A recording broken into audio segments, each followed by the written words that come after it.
ಮೇಲೆ ಎಫ್ಐಆರ್ ಕೂಡ 1 ರಿಂದ 20 ಹಿಂದೂಗಳು ಮಾಡಿದ್ದಾರೆ ಹೇಳಿದೆ ನೆನ್ನೆ ಹೇಳಿದೆ ಸರ್. ಈಗ ನಿನ್ನೆ ಬಿಜೆಪಿಯ ಸಮನ್ವಯ ಸಭೆ ನಡೀತಿದೆ, ಏನೇನಾಯ್ತು ಸರ್?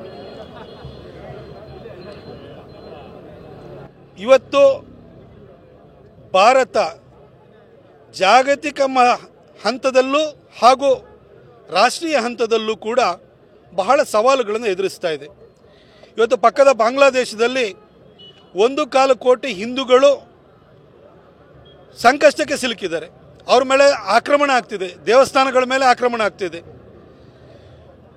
ರಾಹುಲ್ ಗಾಂಧಿ ಅಮೆರಿಕಕ್ಕೆ ಹೋಗಿ ಮೀಸಲಾತಿ ವಿರುದ್ಧವಾಗಿ, ದಲಿತ ಜನಾಂಗದ ವಿರುದ್ಧವಾಗಿ ಹೇಳಿಕೆಯನ್ನು ಕೊಡಲಿಕ್ಕೆ ಶುರುವಾಗಿದ್ದಾರೆ. ಭಾರತದ ವಿರುದ್ಧವಾಗಿ ಮಾತಾಡಲಿಕ್ಕೆ ಶುರುವಾಗಿದ್ದಾರೆ. ಹಾಗೆ ಕಮ್ಯುನಿಸ್ಟರು, ಮಾರ್ಕ್ಸಿಸ್ಟ್ಗಳು ಅವರು ಕೂಡ ದೇಶದೊಳಗಡೆ ಕಲಹವನ್ನು ಸೃಷ್ಟಿ ಮಾಡಲಿಕ್ಕೆ ಪ್ರಯತ್ನವನ್ನು ಮಾಡ್ತಿದ್ದಾರೆ.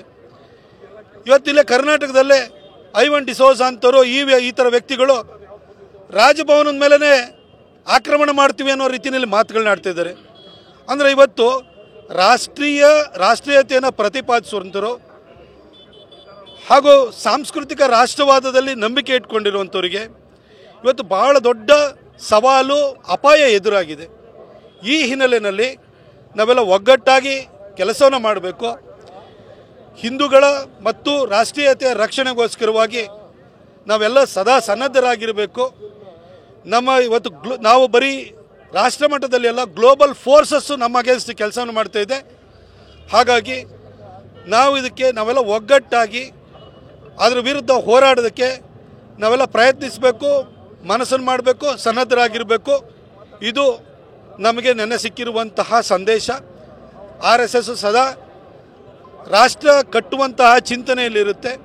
ರಾಷ್ಟ್ರಕ್ಕೆ ಎಕ್ಸ್ಟರ್ನಲ್ ಥ್ರೆಟ್ಗಳು ಬಂದಾಗಲೂ ಕೂಡ ಅದಕ್ಕೆ ಅದನ್ನು ತಡೆಯೋದಕ್ಕೆ, ಅದನ್ನು ಎದುರಿಸೋದಕ್ಕೆ ಯಾವ ರೀತಿ ಪ್ರಿಪೇರ್ ಮಾಡ್ಕೊಳ್ಬೇಕು ಅನ್ನೋದ್ರ ಬಗ್ಗೆ ಚಿಂತನೆಯನ್ನು ಮಾಡ್ತಿದೆ.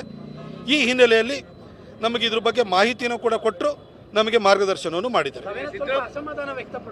ಯಾವ ಅಸಮಾಧಾನವೂ ಇಲ್ಲ. ಕಡೆ ಬೆಂಚಲ್ಲಿ ಕೂತಿದ್ದೆ, ಕಡೆ ಬೆಂಚಲ್ಲಿ ಎಲ್ಲ ಕೇಳಿಸ್ಕೊಂಡು, ನಾನು RSSನ ಒಬ್ಬ ಶಿಸ್ತಿನ ಸಿಪಾಯಿ, ನಾನು BJPಯ ಕಟ್ಟಾಳು, ಎಲ್ಲದನ್ನು ಕೇಳಿಸ್ಕೊಂಡು ಅವ್ರು ಹೇಳೋವಂಥದ್ದು ನಮ್ಮ ಒಳಿತಿಗೋಸ್ಕರವಾಗಿ, ದೇಶದ ಒಳಿತಿಗೋಸ್ಕರ ಹೇಳ್ತಾರೆ. ನನ್ನ ಬರವಣಿಗೆ ದಿನದಿಂದಲೂ ಕೂಡ ನನಗೆ ಭಾಳಷ್ಟು ಮಾರ್ಗದರ್ಶನವನ್ನು ಮಾಡಿರುವಂಥದ್ದು. ಇವತ್ತು ಬದುಕಿಲ್ಲ, ಜಯದೇವರು ನನ್ನನ್ನು ಮಾರ್ಗದರ್ಶನವನ್ನು ಮಾಡಿದವರು, ನನಗೆ ಎಷ್ಟೋ ವಿಚಾರಗಳನ್ನು ಕೊಟ್ಟಂಥವ್ರವರು, ನನ್ನ ಜ್ಞಾನವನ್ನು ವೃದ್ಧಿ ಮಾಡಿದಂಥವ್ರವರು. ಇವತ್ತು ಕೇಶವ ಕೃಪದಲ್ಲಿ ನನಗೆ ತುಂಬ ನನ್ನ ಒಂದು ಜ್ಞಾನದ ವೃದ್ಧಿಯಲ್ಲಿ ಬಹಳ ದೊಡ್ಡ ಪಾತ್ರವನ್ನು ವಹಿಸಿದ್ದಾರೆ. ನಾನು ಅವ್ರ ಹತ್ರ ಹೋಗಿ ಕೇಳಿಸ್ಕೊಂಡು ಬರೋದಿರುತ್ತೆ ಹೊರತು ನಾನು ಮಾತಾಡೋಂಥದ್ದು ಅವ್ರ ಎದುರುಗಡೆ ಏನೂ ಇರೋದಿಲ್ಲ.